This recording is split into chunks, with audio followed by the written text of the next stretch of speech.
Third World Cinema Club. This is Third World Cinema Club, episode 2. Episode 2. So, I'm John Tawasil from Present Confusion. Tristan Sinampan from Rapper and Songpugs Reviews and Screen Anarchy and more. And I'm DJ Ramones from ReverseDelay.net. And so we're going to be talking about two films today. Yeah, arguably the best film of the year. Yes. Yeah. Jacqueline Comes Home. No, Jacqueline Comes Home. So our appetizer is gonna be Jacqueline Comes Home, and then later we're gonna be talking about Erik Matti's latest film, Buybust. Third World Cinema Club. So let's go to Jacqueline Comes Home. It's a film by Carlo J. Caparas. Carlo J. I'm sorry, Ysabelle Peach Caparas, yeah. Pero, And co-written by Carlo J. yeah, but who could tell the difference? So it's a fictionalized version of the Chong sisters story. If you remember the Chong sisters, Mary Joy and Jacqueline, they were abducted in Cebu in 1997. 1997, July 16, 1997. Disappeared, but the body of one of them was never found. 7 people were accused of the crime, and these 7 they're still in prison up to now, and the investigation had a lot of problems. It was not a very well conducted investigation. And you forgot these are allegedly the bad boys of Cebu back then. So it adds another layer. Na what if the bad guys who are known to be quote unquote bad are not guilty? Yeah. And of course we can't talk about the Chong sisters case without talking about the 2012 documentary Give Up Tomorrow by Marty Sukuko and Michael Collins. So it's a documentary about Paco Larrañaga, who is the alleged mastermind of the Chong Sepe, and how basically it's about a miscarriage of justice because Paco's trial was so weird. There were lots of irregularities. And even then, he's still in prison right now. Better yet, if you want to know more about the case of Paco, you could watch it on Rappler for free. Yeah, it's on Rappler for free. We posted it on YouTube. Just search for Give Up Tomorrow, and you can watch the whole film. Anyway, Jacqueline Comes Home, probably it's gone in theater, so you're probably not gonna see it. And that's a good thing because it's a terrible film. No, I think it's one of the most subversive art films of of the year. It's so bad that it's going to well, I think it's sige, I don't know, serious mode na. Let's actually talk about the film. For me, it's kind of evil kasi alam mo yun, right now, whenever I think of Jacqueline Comes Home, it's like a camp. It's like a real camp, not classic, but a real campy film that made me laugh. And then I realized that I'm laughing about 2 sisters who got quote unquote killed. Well, doesn't matter if they got killed, but they're missing, and it's still a criminal case. So the mere fact that I was laughing all throughout the film makes me feel bad inside. Yeah. So, go on. Go. Tanong mo lang. I've seen a lot of bad films in my life. Bad local films. There are some bad films that are really so bad that they're quite funny. And this is one of the few times that I watched a film that is bad and it's not even funny. I was considering, I wanted to walk out, but I never walk out of films. I've only walked out of one film so far, and it's the worst film I've ever seen. Ano yun? I can't say it. but if you read my blog, I guess you'll know. Kasi You first. Kasi ako, at times I'm thinking na, okay, you want to give all films the benefit of the doubt, no? Or do you want to basically don't want to shit on a film, di ba? Uh-huh. Kasi right now, bilang fans, bilang critics/reviewers, whatever we consider ourselves, we do this for our love of cinema, and we try to find the goodness out of every work. I think I struggled with that to Jacqueline kasi more than the quality of the film itself, I think the act of making the film this way, in treatment niya, it's very responsible Because I was in the premiere screening, and then pumunta doon yung tao dito, yung directors and the cast. And weirdly, it's like the marketing of the film, it's a preemptive defense that you're all saying, we don't want to step on anybody's rights, we don't want to incriminate everybody. So they said that before the film. And then pagkapanood mo, sabi na wala silang ini-implicate, they create another rape victim, they create a hostage situation. So parang, so laking incriminate, pero you're actively demonizing characters. For people who haven't seen this film, of course, there's a Chong 7 headed by Paco Larrañaga. They're not in this film. Instead, there's another gang of 7 really, really bad people, headed by someone named Sonny, who's played by one of the Eigenmans. Ryan Eigenman. Ryan Eigenman. He's like an uber dude bro maniac who likes to can't keep his dick in his pants. He likes to rape and kill. Alam mo pa yung iba na yung funny sa film kasi it's like we're thinking when this crime happened, 2 of them were underage. On the Chong 7, 2 of them were underage. Paco was 19. Here, I think all of them are overage. Mas na-implicate sila kasi they kept the youth of the 2 sisters, and then they made the bad guys like in their 30s.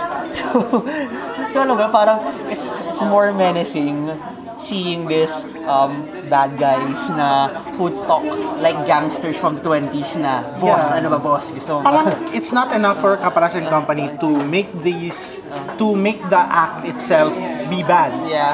The perpetrators have to be these really cartoonishly evil, demonic villains that are incapable of redemption. And to add to that, there's a scene near the end of the film where Sonny's mom talks with the Chong's mother, Thelma Chong, and Sonny's mom insists that her son is innocent and didn't do the crime, which in the face of what of the raping and killing that we just saw is ridiculous, and it makes the family of the accused seem extremely insincere. Which, if you take Sonny to be an avatar for Paco or whoever the Chong 7 are, it still makes them look bad. I think it's funny kasi doon, it's like they are very aware of how people are talking about the case. So it's like they made a checklist of ano ba ang allegations about this case. Now weirdly, before this movie came out, hindi lang pinag-uusapan ng mga tao. Yes. Diba? So it's like in a way it's very Streisand effect na hindi nila tinatago, but more they're trying to preemptively whitewash it, and then by doing that, the more people started digging, the more people try to uncover what really happened. And parang given the power of the internet right now, people have the ability to discern. Kasi back in the 90s, their only means of chika lang. And what was shown on TV. Remember this famous newscaster held his hands in a cup and saying this was the amount of sperm found in the body, which apparently sabi ni Dr. Fortune na naging they said na that is preposterous kasi the specimen was too touched na, too madumi na kasi they just got it from the underwear apparently. So the underwear was badly stained. They couldn't test for DNA back then, 1997. Maybe we didn't have the facilities.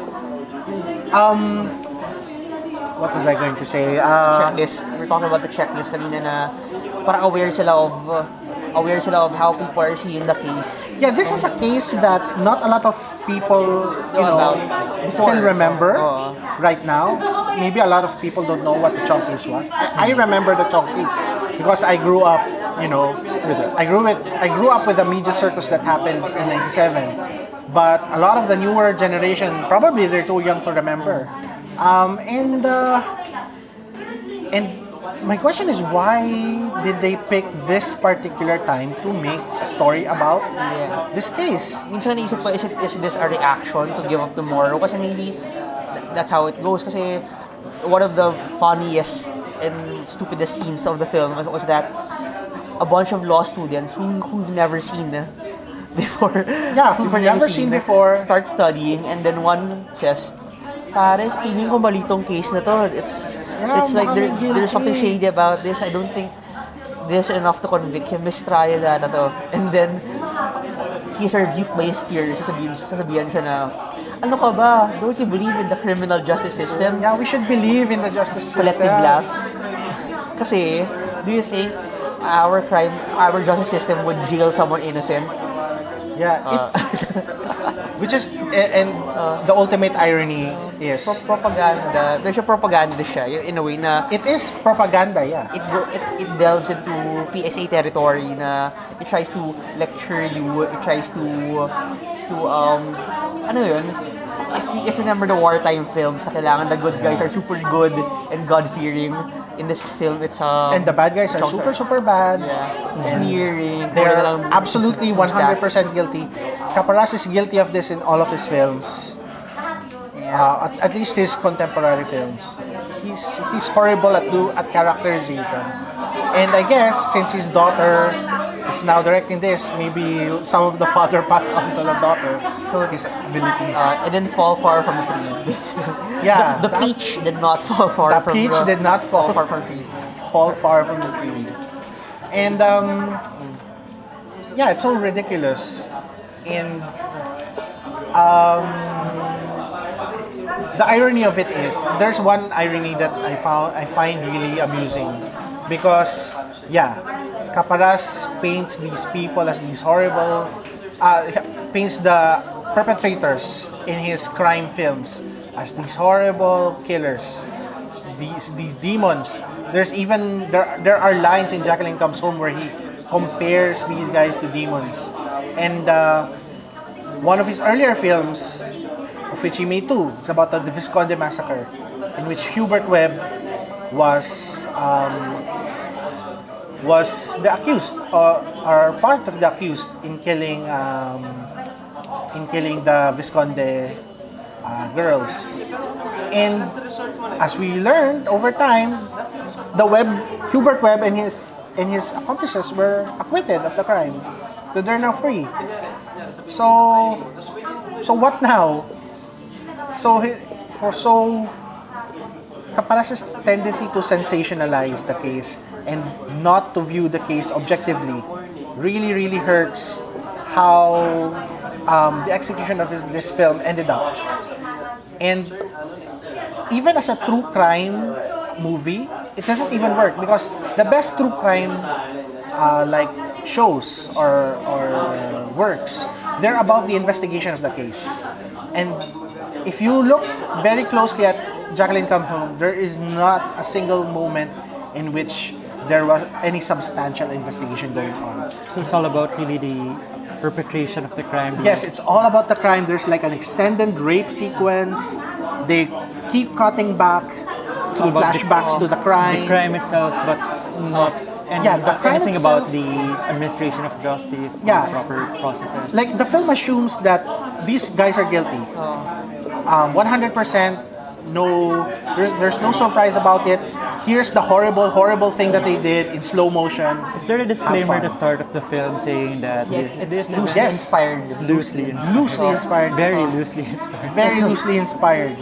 Pero ang problem also with that, it's like you're saying, this loosely inspired. So, you're trying to give yourself a buffer na not everything's true. But at the same time, you're using the real names of people. You're saying it's a real case. So, the assumption is, you're striking closer to reality than fiction. Yes. Pero kasi this film, even the established facts na dapat hindi na contentious, like the the confession of what's his name, Davidson, Russia. the actual captured footage inside the courtroom, they were turned around to make it that na si Russia was too innocent, na kulang lang sumuka siya. He's this poor. He was just dragged into it. When in reality, he also confessed na, in his confession he was saying, yeah, I joined in raping and killing the girls. And then in the film, in reality, alam mo naman na ang reaction ng family when they heard the reclusion perpetua verdict on the sentence was death, we wanted death. So medyo weird na in the film, napadasal na lang si Lorna si Alma Moreno. Dasal na lang, ganun. And So I think in the future, this will be one of the films na pwedeng aralin ng mga tao on what not to do. On what not to do. And really, it's like, fitting siya sa time ngayon na we're in a post-truth era. Yes. Na, may deliberate attempt siya to distort the truth. To distort reality. Or at least, hindi na distort reality, but even make a story na at least viable or gets parang distort the truth na rin siguro. I'm at a loss for words. This could be a good case study on the ethics of filmmaking. Ethics definitely. Because if you are trying to make a film that suits a specific agenda, is that right? Or people have done it all the time before with propaganda. This is kind of strange in terms of propaganda, but it's still propaganda. And it's trying to use sensationalism to change our perception of what is.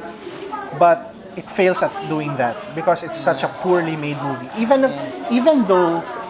if we say we take away all of the, we just look at the form of the movie, it's still very poorly made. It's edited. The timeline is haphazard. You can sometimes the flashback sequences meld with the sequences in the normal day. With what I wrote nga, siguro para as final takeaway for me, ang sabi ko, if there's divine justice, this might be the means. Kasi alam natin contentious yung case na even if you can't say for certain that Paco's innocent, I think there's enough to say na the case is contentious or yes, it's at least very something's going on. There's definitely a mistrial. So, and thanks to this film, a lot of people are aware of it. Or talking about it. So I think nagkaroon ng media clamor or nagkaroon ng clamor sa social media because of this film. So I think the intent was turned against its head, weaponized against itself. So divine justice, divine comedy, I don't know what you call it. So karma. So Tristan, how was the audience reaction during the premiere? Actually, ang weird niya na atmosphere kasi were they laughing inappropriately? There were some. Tapos may yung narinig ko someone from behind me was saying, ano ba to? Art film ba to? Yeah. Pero at the same time, it's like, kasi they were like on the defensive right away. So you can see that the film was in a vacuum. Kasi the host pa lang would say, okay, we know that there's this other documentary. That's the other side. This is our side. Yung mga ganun. Yeah. So they know.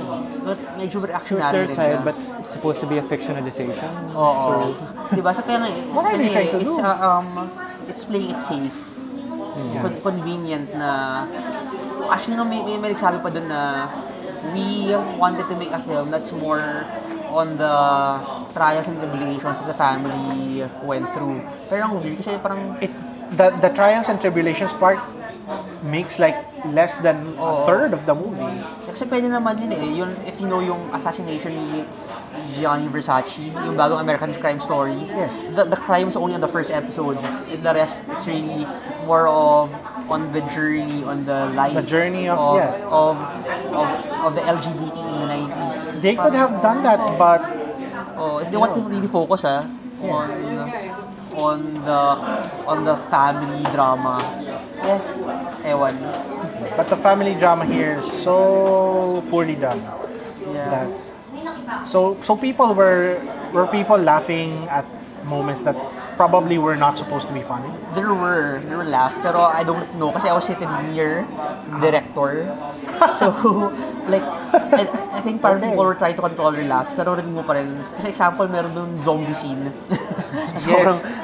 Sobrang weird na... Ito ba yung hinagis niya yung bouquet? Tapos my balong God. zombie. Tapos sinulo ng the zombified corpse of what's her Marijoy. name? Marijoy.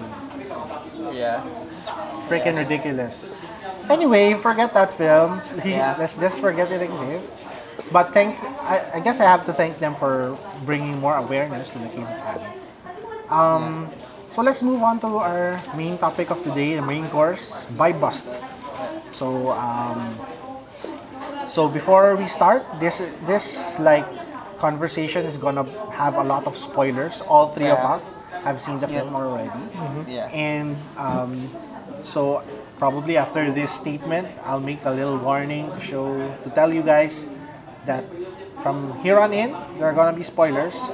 So please watch the film before listening to our talk. Spoiler alert. Spoiler warning. Spoiler warning. You have been warned. Game. So let's begin. Buybust is about Nina Manigan, played by Ann Curtis. She's a PDEA agent, anti-drug enforcement agency agent, and she has a large chip on her shoulder because in a previous operation, her whole squad was wiped out, and she was the sole survivor. She was the sole survivor, and now she's training to enter a new squad headed by Victor Neri and among others, and they're tasked by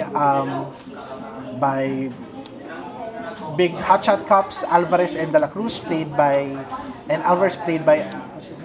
By Noni Benpamina, to capture a big time drug lord named Biggie Chen. Big Fish. A big fish. Biggie Chen. Biggie Chen, played by Arja Ataide. Yeah. And It was really good for me. I like the titular Buybust operation devolves into a clusterfuck of epic proportion.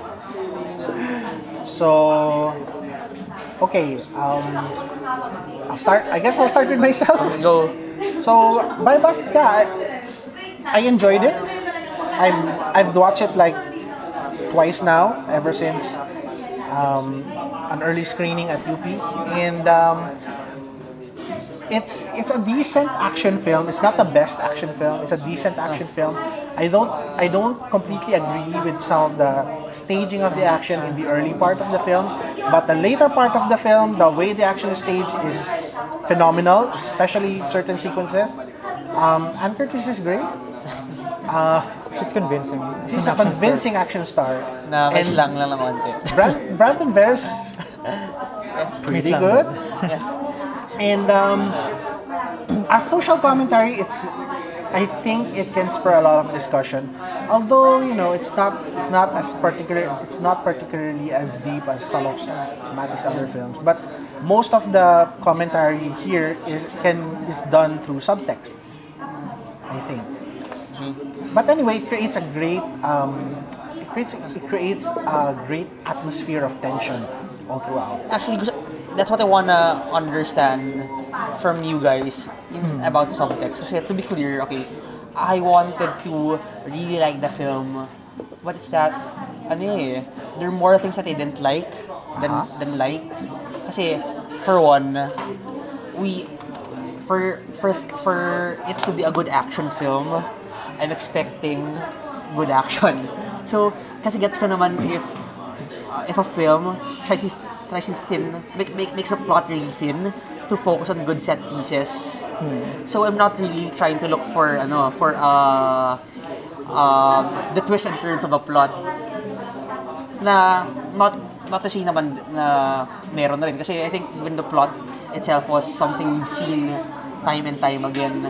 So, I'm really banking sana to enjoy the action. Though I really like the tension in some scenes kasi, ano yun craft work ni Erik Matti, yun really tightening the wire before things happen. Pero like, I didn't care about much of the characters. The action, it's based on shaky cam and fast cuts. Though towards the end, I agree na there's a phenomenal shot talaga na, it comes in spurts na may magagandang action sequences like the Brandon Vera and Curtis tag team and then the tracking shot. Pero I'm thinking it's more of the exception rather than the rule. So when you talk about subtext, what exactly are you talking about? Kasi yun, the plot about corruption, I think we've seen that all na rin. Kasi Yes. The raid, I mean, the raid, it's basically the same as the raid. So, but set in the Philippines. So, when you say na you enjoyed the commentary, the subtext, what exactly mean? Na base siya sa ano? Base siya sa current drug war, yun ba? Or Actually, for me, that's actually the part of the film that I find to be problematic, the commentary subtext Okay, part. yeah. But before that, just want to comment that my expectation going into the film was that it would be quite theatrical. Because one of the trailers, if you remember, there's a voiceover na sobrang poetic niya. It was like talking about death. It was talking about basta sobrang metaphorical niya, which did not appear in the final movie. Tapos actually one of my favorite minor characters in sa film is si Manok by Joras Gamboa, yung very Flamboyant drug addict. crackpot person na minor goon nila. And nakakatawa yun kasi he was the distraction Parang in an otherwise sobrang serious, gritty, supposedly grisly film. Pero meron kang ganitong scenes na at some point I actually thought it was comical, camp, bizarre some points. Remember there's one scene na kinonfront si Brandon Vera by a group of women and gay people, tapos he was fighting them with an umbrella. May ganong slight variations in tone. Pero when it comes to the subtext, so how does it portray the drug war? I had some expectation na it would be gritty and grisly, just to deliver the point na the drug war is really bad, really violent. Yeah. Pero hindi ba parang exaggerated na? Well, To the point na I do get your yes. at the same, it's realistic at the same time. It's realistic and at the same time incredulous na rin the way it portrays the drug war. Well, firstly, the aesthetic of the film is may pagka-stylized siya. yeah, actually I like that yung pagkaano yun. Parang neon favela. Neon favela. It's still Brazil. gritty, but there's a certain stylishness to it that I like. As for how the movie portrays the drug war, the drug war is a facade for something larger for me, because what I think about the movie is, although there are there's Biggie Chen, there's like small time villains, like mini bosses in a computer game. The real villains of Buybust are never seen. For example, the politician who Alvarez is talking calls to, Alvarez after. calls Alvarez on the phone. Erik Matti. So,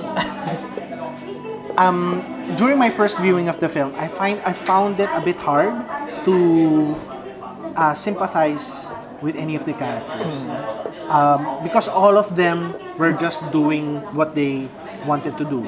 Doing their jobs. The drug guys, they were running a business. Yeah. But they were constrained by the dirty cops who were using the clean cops, who were just doing their job. Yeah. And then in the middle of it are these are the civilians who get caught in the crossfire, and they're the most like oppressed of all of the groups, but they still want to take the law into their own hands. Actually, nung gusto ko, na parang since we're talking about what does it do differently in the context of the drug war, feeling ko that's yun yung may dinagdag sila ng konti na I appreciated that little bit. Yung, it's the people, di ba you'd expect na if there's a war between the cops and the bad guys, the drug dealers who explicitly killed a member of the family of one of the townspeople there, you'd expect na parang we're gonna help the cops. Yes. Pero what happened was the townspeople even killed one of the cops kasi parang sa kanila they're a neutral party. kasi parang for them it's like napupunta dahil sa gera nyo, ginera nyo sila, kaya they're fighting Ginera back. nyo din kami. So, and we get caught in the crossfire. So, I think this reflects yung the context na in Philippine politics. The cops right now are seen as, heartless na rin for conducting this drug war, attacking people without due trial. So I think that's one thing that changed in translating the raids, the warriors story in the Philippines. And in the larger scheme of things, all of these battles, all this carnage, all these deaths, they're pointless because the drug war itself is itself not justified. Not justified. Parang they use it as a justification to continue amassing power and wealth, though the politicians in power. So it's completely invisible. You see very little of it in the actual film, but it's going on behind the scenes. So all of these pawns, these police, these drug lords, these people, they're going on killing each other, mountains of dead people. And if you look at the final shot of the film, it's an overhead shot, right? And the news media is like, there were like 13 casualties. But if you look at the overhead shot, there are like piles of corpses everywhere. So they're trying to cover it up in the name of the bigger game, in the name of the bigger picture, in which these bigwigs, these people in power, they're using all of these things to create more money for themselves. Actually, But at the same time, para kasing there's a part that's not parang there's always a higher, bigger conspiracy. There's a bigger It's the same thing with Citizen Jake. It's the same thing with Max Payne. Yun ang naalala ko yung Max Payne 3. Ganito rin yun. In this, yeah. So for me, actually, kaya mahirap for me to look at any subtext beyond the main literal text na it's all about the drug war. Kasi nga, hindi naman pwedeng palaging you're just going to say na It's commentary. there's a bigger game going on somewhere else. You have to look at what is actually being represented, the story that's actually being shown literally there. And that's one of the more, well, to be fair, it's not a documentary. Yeah. It's entertainment. It's a fictionalization. Pero there's still some responsibility given that it's a blockbuster scaled movie na you think about the representation of the masses. Ano ba talaga yung totoong attitude na towards the drug war? Are they really neutral or are they supportive? Or Well, it depends, right? Throughout the film, there are people who are actively hunting down the policemen. On the other hand, there are people who just want to stay away. Natatago lang sila. Like, they don't want anything to do with what's going on. Yung mga natatago. Ang feel ko nga, So, it depends. kaya I think in the stable, I'm the person who least enjoyed it kasi I share DJ's sentiments when it comes to na medyo overwrought na ang politics of this story. I'm not saying na dapat hindi ka maging political. I'm saying yes, be. Pero I don't know. Add more to it. Hindi yung the same story we've seen for so long. And then I also share yung sentiments mo, John, na at times in action, it's poorly staged, except for those flourishes at the end. So, I share both those sentiments and parang mas lutang sa akin compared to the nice parts. Though, I credit na there are nice parts and I say, si Erik Matti is an expert craftsman, pero yun lang, if I'm gonna watch a good Filipino action film, I want to see something like, I don't know, they based it on the Raid, so maybe another Raid, or if not, John Wick. Kasi I think the problem here, I don't think naman siya, nagkaroon siya ng problem with the editing or what. I think they're trying to make the most na rin of what we have in this country. Kasi the Raid, John Wick, this have like experts, stuntmen who really know how to do stunts, and even the actors are trained for so long. Kasi here, kita mo na wala nga siyang point of impact. Ito pa niyo, like all their attacks, dapat when tatama na, they have to switch cuts to show na hindi pa sanay lumaban yung mga actors sila, except for Brandon Vera. I think sa Brandon Vera doon may pinaka-electric na fight scenes. Because when he punches people, when he throws them around, it hurts. It looks like it hurts. And you see the point of contact. You see the action. For lack of better term, you actually see the action. Hindi yung idadaan sa shake or sa cut para to give the illusion of something frenetic, di ba? Yeah. DJ, what are your thoughts about the film as an action movie? It's an action movie. I'm still thinking about it. Yeah, personally, I don't have high standards naman kasi when it comes to action. I do agree, for example, na John Wick, which according to some people reinvented the action in recent years due to the preference for solid long takes and smooth camera action.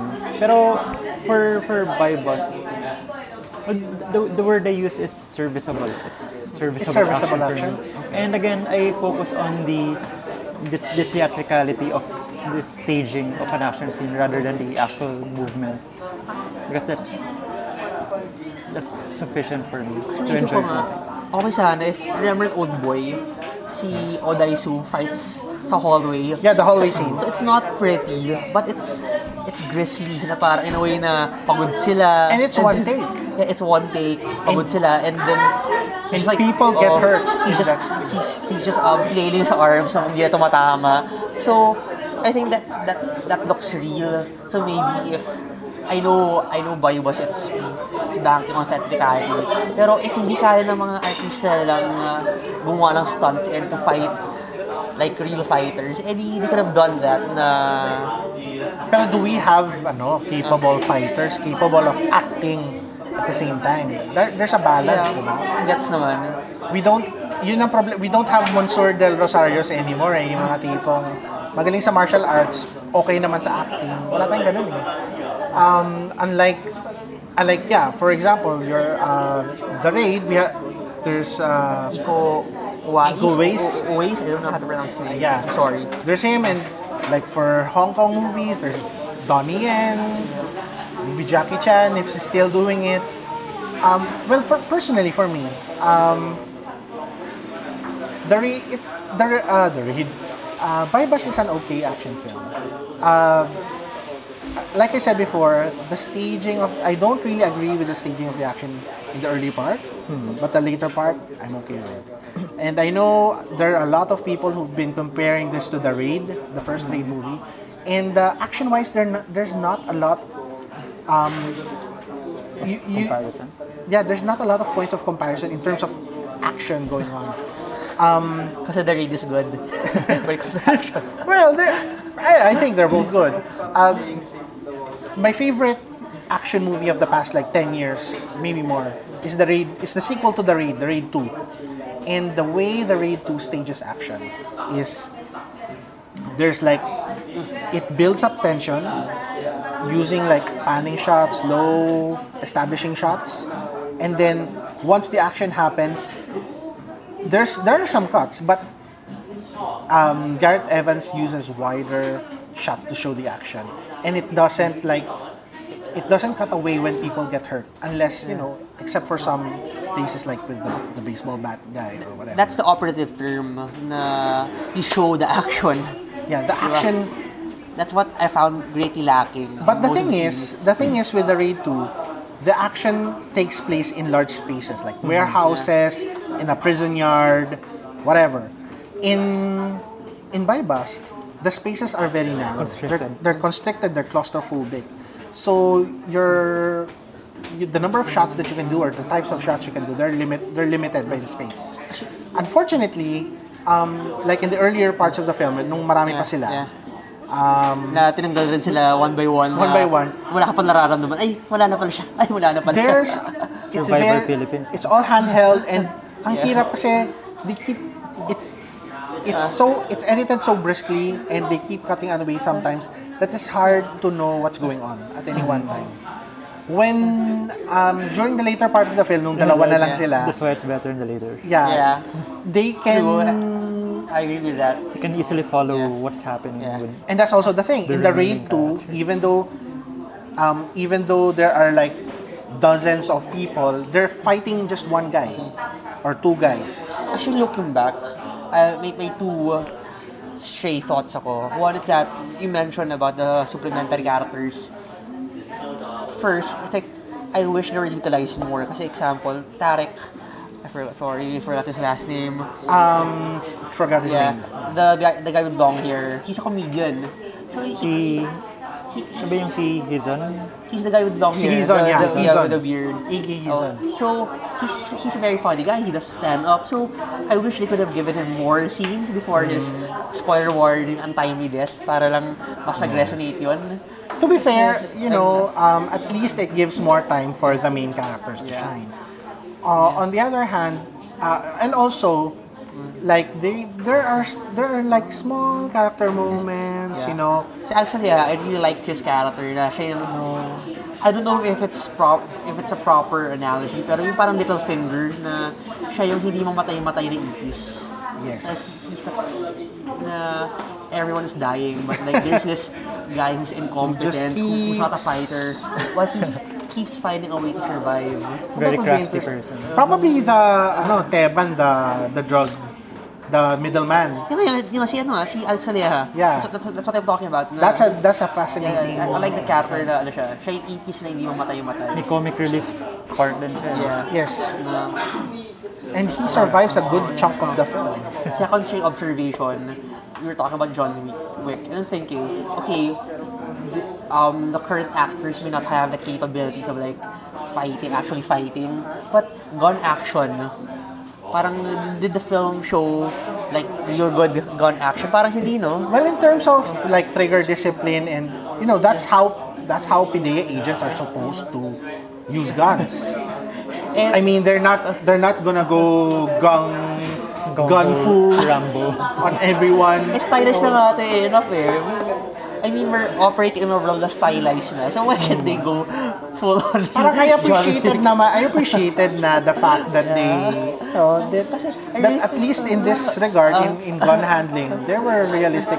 I mean, if they showed like Brandon Vera like twirling around his M16 and tumbling around, probably a movie that I wouldn't like. Okay, not John Wick. Sicario man lang. Sicario, that's a different. Diba? But you're saying, I'm thinking of movies, how they could have done away with trying to make everyone an MMA fighter or mixed martial artist na hindi na kailangan mag-chop and mag-fast cut para lang i-mask yung To be fair, the lack of capability. So the way they conducted the operation in Sicario was if you like, they do it capably. Yeah. They're like drug enforcement agents, and the guys in Buybust, they do it more or less the same way, and they create tension. They still create tension in both films actually. Yun naman, I won't contest yung tension. I mean, all the scenes na Erik Matti would play with the silence, he would play with ambient noise para lang to heighten what was to come. All of those, I really appreciated it, and I may sound like again, like what I said last episode, at times I sound very like cynical. I don't like the film more than I actually do. But Buybust for me was, again, like what I said, serviceable, pero nangihinayang lang ako na there are so many parts of it na I think could have been better, could have been conducted better. But it's in no way that I'm trying to bash Erik Matti kasi all of his past films maybe except sa Seclusion, kasi yun na rin may issues rin ako, pero like, his other films, those really have high regard for. And I think they really uplift the genre or filmmaking in the Philippines in general. Yun lang. Ito, it's okay, pero it could have been so much more. And siguro na rin like the expectations, kasi this film went through long pre-production eh. So Yes. I was really hoping na the pre-production was enough to give us an action film comparable to how Asian action is right now, like the best of Asian action is right now. So yun lang naman. DJ, Ah? any thoughts? I want to go back to Sicario. What exactly about Sicario are we comparing? Other than, of course, it's very similar premise. With a very Basically, similar how main character. because like Brolin and company, they're not action stars, Methodical strictly sila. martial arts action stars. Pero hindi nga, di ba parang, I don't actually think of Sicario as an action movie. It's more of a thriller Yeah. to me. But I'm saying the action sequences are really well made rin na it's not frenetic, it's more methodical. Kasi John was saying, Very slow burn these are PDA agents, pero like there's scenes in Sicario na exhilarating, pero yun lang talaga, it's like sobrang, they're so mechanical na tug. So Like in the car chase scene that doesn't have cars moving. So what I'm saying, it's that okay, how could Erik Matti play around with the reality na the people he has in the working film are not that well versed in doing action. So I was thinking maybe they could have used gun action na sa kung hindi John Wick, edi Sicario man lang para methodical, but at the same time you stick within the realms of anong kaya ng mga tao. Personally, I think they in some at a certain level na-achieve naman ng Buybust. Yung mga operations, in the way they were switching cover, change mag, like And yung, something like that. remember yung, ang tawag doon, yung commands na kina-call out ni Yeah, Vern. that's change that's mag, legit. stoppage. Yeah, legit naman yun kasi they really got consultants. And the sad part is, I think they had like more than, I had 2 or 3 consultants na namatay after. Sa Marawi after. Yeah. To be fair, the point where they stopped using those commands was the point when they were isolated and dala-dalawa na lang sila. So you really couldn't do the action. You really couldn't do action in the way that they did with Sicario, which had like teams of people doing Sa simula, busts. what I'm saying sa simula. Kasi Sa simula, yeah. magulo rin eh. Sa simula, it was, well, depende, I guess. I okay lang sa akin yung action ng Buybust sa una. In terms of, coordinating actions. It was fine with me. Pero parang overall kasi, can you say na, parang, can you think of it as a dichotomy of approaches to action? The Sicario model Yes. and the raid model. It's very frenetic on one hand, Yeah. and the other is more... That would which would fit the situation with which they were. I think like kasi given the reality of the situation nga that you've been discussing this whole episode, I think they wanted to do the raid. Pero they don't have the resources. They don't have the resources capacity. and the skill. Kasi alam ko Erik Matti would have done that if kaya niya. Kasi like there are scenes na ganun eh. The Brandon Vera scenes. Yun, gusto ko yung Brandon X Ann na stab, cut the head of someone, yung sa gitna. And then the one take shot. Kasi yung scene na kaya niya, pero many of the scenes hindi niya ginawa. Yung favorite kong Hindi na scene kaya. Yeah. ni Brandon was near the end, yung nagkakali siya with his stick. Kasi nagagamit niya yung martial arts niya eh. During the Q&A, nandun ka ba sa Q&A? Oo. Doon sa Q&A, ang argument kasi ni Erik Matti was parang hindi tayo pamilyar sa sarili nating martial arts. Yeah, true. I mean, that's one thing na kinalulungkot ko. Kasi well, Kalis are martial arts. internationally, people would say, trained yan sa Filipino martial arts. Tapos parang people are saying, what? Kasi pala, it's our niche. It's our niche/Kali. Kasi nga daw, yung away sa atin, bugbugan. Kasi yung ano lang, yung rambulan ba? Kasi Jason Bourne, ang martial art pala niya, choice ay Kali and... diba? Buti pa si Jason Bourne. Kali and Feel ko nga. Krav Maga. Feel ko nga in terms of staging action, very similar yung mga Bourne films to the earlier parts of Buybust. Siguro kasi though I haven't rewatched Bourne, kasi there was Paul Greengrass known for excess shaky cam rin. Yes, pero shaky cam talaga. I don't know if they would hold up the same way as they did before, or baka mag-iba na rin kasi given na we've seen films like The Raid, we've seen films like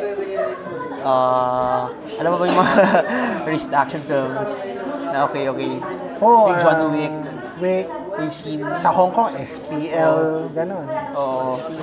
Mission Impossible, kasi Tom Cruise has basically become the American Jackie Chan. Yung mga ano din, well, not so recent, pero yung mga films ni Tony Jaa sa Thailand, like Ong Bak, yeah, that was good. I saw a snippet of a review comparing Buybust to Mad Max Fury Road. Talaga? Probably in terms of parang how frenetic the action is, but like not really the execution. In terms of kasi again in the Q&A, so Brandon Vera actually got a guitar and started in the Q&A, what do you call this? Erik Matti said that he wanted to create a zombie movie without zombies. Yeah.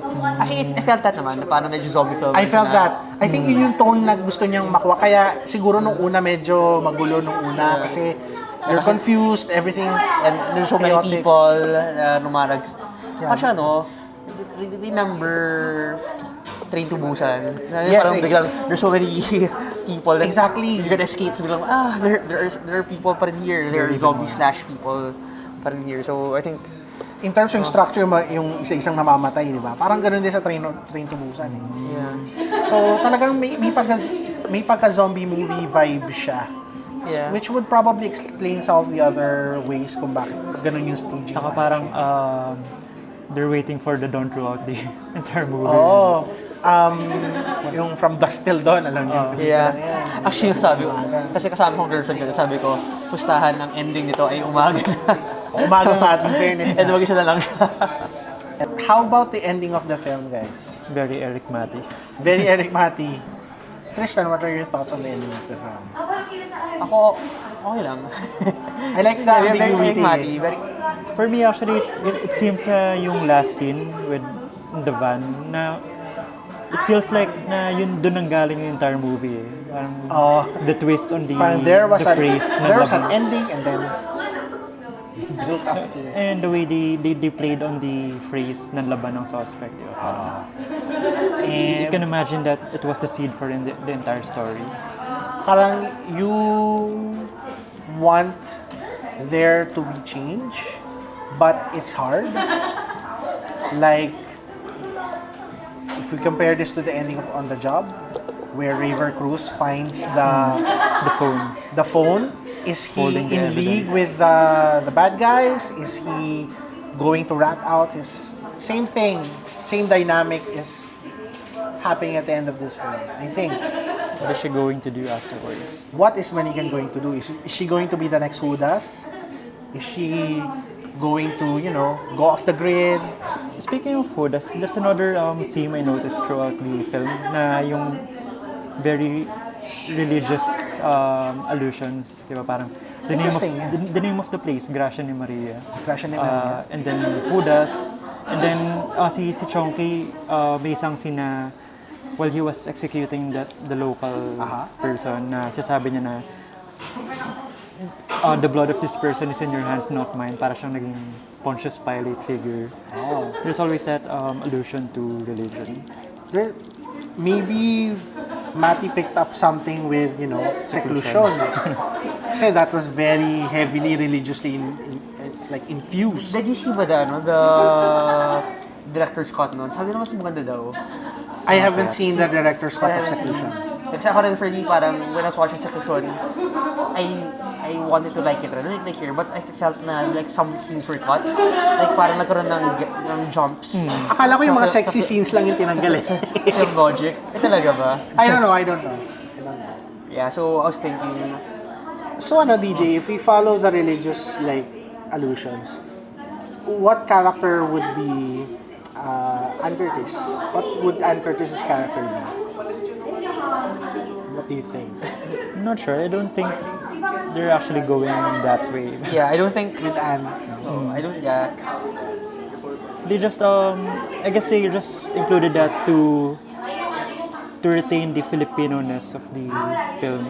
Yeah. I remember that may isang sequence when the Philippine national anthem was playing in the background. Yes, and another song. May isa for pang no song reason. eh. Ano nga ba yun? Pilipinas Kung Mahal, I think. Yeah, I remember that. Pero di ko sure if it's Pilipinas kung mahal. And then, napansin ko sa start, nung sa training camp scene pa lang, the soundtrack in that part used indigenous instrument sounding music. And the soundtrack for this film, by the way, I actually liked it. It was a good May song. ganun development. Ang gusto ko nga na ano siya eh, nagko-folksy rin siya eh. It's like, it's trying to mix very Filipino sounds and yung mga bluegrass, Yes. banjo, Yung nung Last of palabas, Us, Very Last of Us. Very Last of Us. Nung palabas na si nung palabas na si Anne sa Gracia ni Maria. Di ba yun? Yung sound na yun. Tapos nung yung full-on fight scene ni Brandon Vera, heavy rock naman yung ano. Yes. Rock Baby Rock. Rock baby rock. Rock, baby rock. Very rock. Very hard. Hard rock. There's an interesting there's an interesting like DST pala. there's an interesting juxtaposition near the end of the film. Nung nagka-bookingan na si Biggie Chen saka si Ann Curtis. Tapos biglang may folk song na tumunog. It's a Ilonggo folk song, Turagsoy. Na ano lang siya, it's about naghahain ng pagkain. Ganun. So sobrang different tone siya. Tapos ginamit nila in such a very very serious move. Pero anyway, naisip ko na nung pala, we're doing full spoilers in a public place, so apologies. Wala naman siguro nakakarinig. Oops. Oh no, I'm spoiled by this. Yeah. O nga pala, we're doing this again in a public place. Mas That shall not be named. Yeah, mas we wanna evoke the grittiness rin. Yeah. We're from the third world, guys. We need to, talk wherever. Another small detail pala na I remembered, for minor appreciation lang, na merong riding in tandem action duo dun sa... Yes, yung Tondo Kids. The Tondo Kids. Riding in tandem. That's very illogical. They're fighting with motorcycles in the constricted Such zone. as... Actually, medyo hirap na parang you're trying to nag-u-turn pa siya. Parang if I was Anne, ayan, kumalikod na, barilin yan. Kasi hirap kaya kasi it's a tight U. Then Ann Curtis is standing on one end. Then they try to do a U. So it's a perfect situation. They're back towards Ann Curtis. So it's like if I had a gun. And they survived much longer than we expected. Tondo Kids, labo. Tondo Kids. Parang it's as if na they just wanted to put in the riding in tandem people in there just to complete the social commentary. Actually, yung sabi nga ni John, it's like a video game. It's like a video game. That adds to it na like you get outlandish villains. And then may final boss The final boss. si Biggie Chen. Yeah. And to be fair, guys, it's equal opportunity like victims, like people of all genders, races, religions. Pansin ko yun yung mga kinakalaban ni Anne, merong Muslim women. There were Muslim women, there were Muslim men, there were I'm guessing Christian men, there were gays. Gusto ng Scientologists, wala bang Scientologists?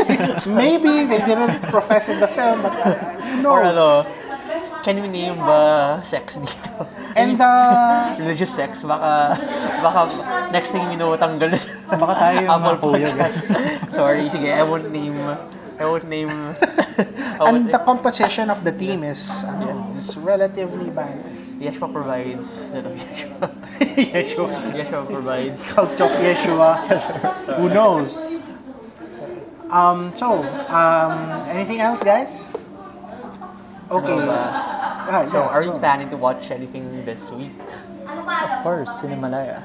Okay, Cinemalaya is coming up Friday. And the premiere film is Buybust. Maybe I will watch it again. Actually,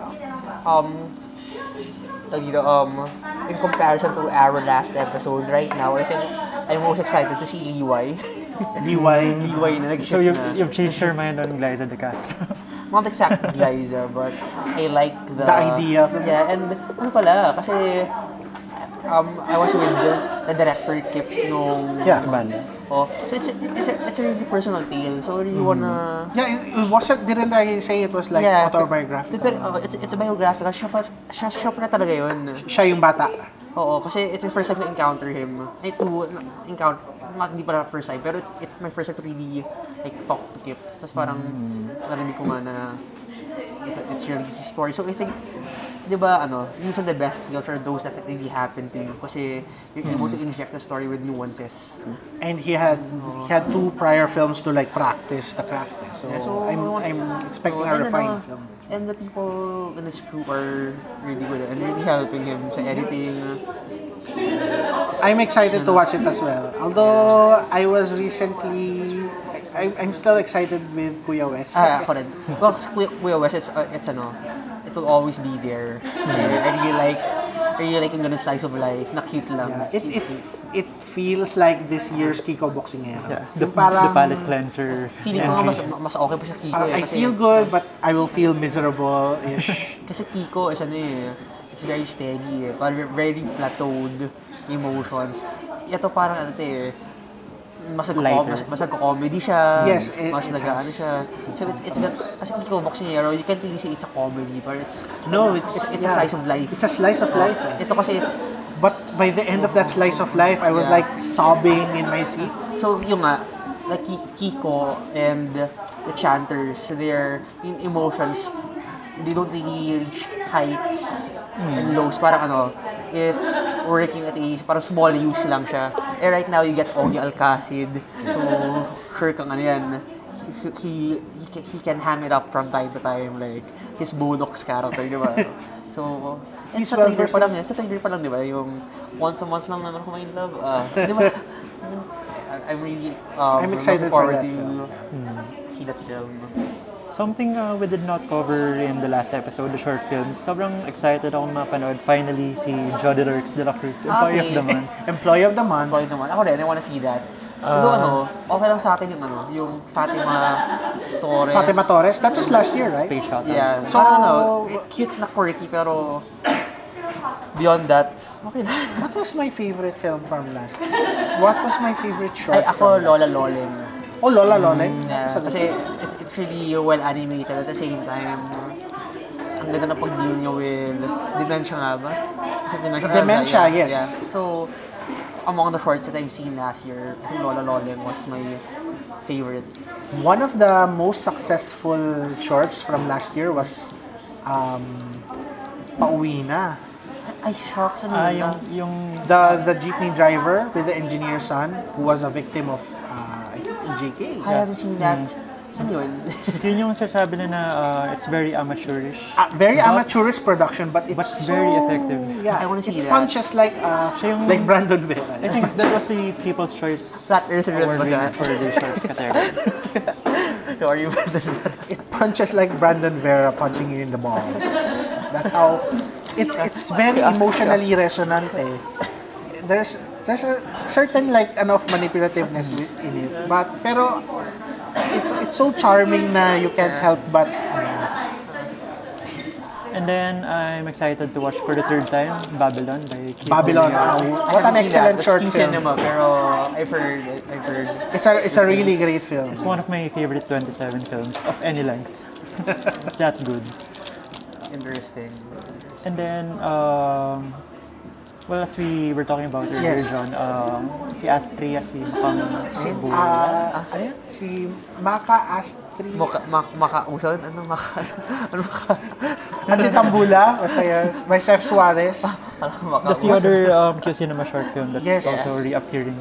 Yeah, Zamboanga Returning. represent. Yeah. Great film also. One of my favorites, I think it was Q Cinema, right? One of my favorites in Q Cinema last year. And also sa Sayang Isla. Ah, yeah, I saw that. I saw that sa Vidsea. Sa Bidsy. I saw that Yeah. also in Vidsea. And I love that film. and bilang isang Bicolano, I appreciated seeing the language of my not ancestors but my extended family. Parang kasi ano di ba parang Bicolano it's not that featured, not that Not featured, so much, sa yes. local cinema. Sa what do you call that? Regional cinema. So parang na-appreciate ko lang na, uy, ganito pala feeling. It's it tackles so many interesting yeah. things. Yeah. And that's a thesis film, Kalayo mo, Yeah, and it's a thesis film. parang, pucha. Very, very impressive. Ano na bang ginagawa ng filmmaker na yun? Ay. He or she better be doing full length now. Bilang film student, and I know Get this na for Cinemalaya yeah. 2020. Go. for subjects, they make you shoot films. It's Give not her easy. guns. It's not. Yeah. I have short films in class, but I don't show it kasi I'd rather be a writer, critic than than a director kasi I've done directing. It's not easy at all. So recently, I've watched Mamma Mia. Here we go again. The sequel to the first Mamma Mia. It's the most inoffensive, feel-good, singing kumbaya in the campfire film ever. And if you're having a bad day and you like ABBA, just watch that film. It's such a nice film. If it's still in theaters, I'm not sure if it's still in It still theaters. is. It still I saw is? it today. It's such a feel-good film. And Speak of theaters, Mission Impossible, I'm going to watch that tomorrow. Mission Impossible, colon, Fallout. the Mission, colon Impossible, Colon. dash, M dash Fallout, Fallout. so it's ano ba, copy editors worst nightmare. How have you seen it? Yeah, I really liked it. Though the story, hindi siya, kasi I saw the tweets na, it's the best film since The Dark Knight and, best action film since The Dark Knight and Mad Max. Well, it's not, pero I like the action sequences kasi, like what I was saying, you could, this is an example of good action na the plot, you're willing to toss it aside muna kahit it gets really ridiculous because of the really well-paced, well-plotted, well-executed action. Ganda And how does it compare to the rest of the Mission Impossible franchise? Actually, parang I wanna rewatch it na kasi I really liked Rogue Nation. That I've seen all the other Mission Impossible films many years ago, like college pa ako. So maybe you've changed Yeah. perspective on it. I like Rogue Nation. Fallout, for some reason, no many were saying gusto nila Fallout. For me, it was okay lang. So maybe I have to rewatch it. This one, I like it. I like it. I like the action sequences. I like how they play around with the established tropes. Kasi alam na natin na Mission Impossible, pang-ulit-ulit na naman ang kwento niyan eh. May McGuffin, kinala na kunin. Mas madidisavow si Ethan Hunt, and then traitor si Ethan Hunt. he has to go against the government. go against the government, So, and everything yeah, is scheme, good yeah. at the end. yeah. Pero I think I like how it played around with kasi how I was thinking for watching this, how ano ba bang pwede mong gawin, di ba?